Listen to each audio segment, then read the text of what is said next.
So, breaking news. Apparently, Iran just released a list of all the assets or American assets that they actually hit or struck in the last 2 weeks. And it is actually insane, as you can see over here. And they've pretty much put all the US losses from all the Iranian attacks, and they grouped them into radar and air defense. I'm not going to read all of them, but you can see all of it here.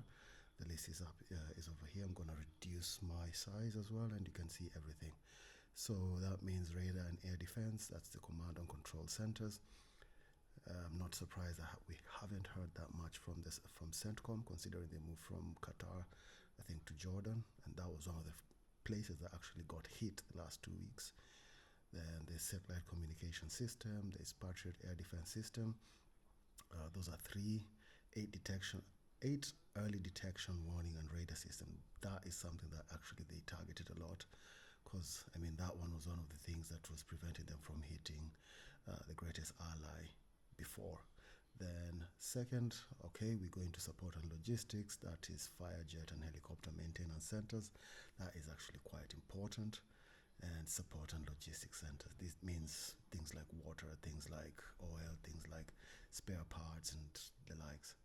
Then there's also storage and missile storage depot. That is also important. Then there's operational infrastructure. This is where they absolutely did cleaned house. Then there's also aerial assets, so aircraft and aerial assets, including not yet assembled drones, which pretty much means like what was supposed to be built later. Yeah, they pretty much took that one out. I'm not surprised. Anyway, let me know what you think about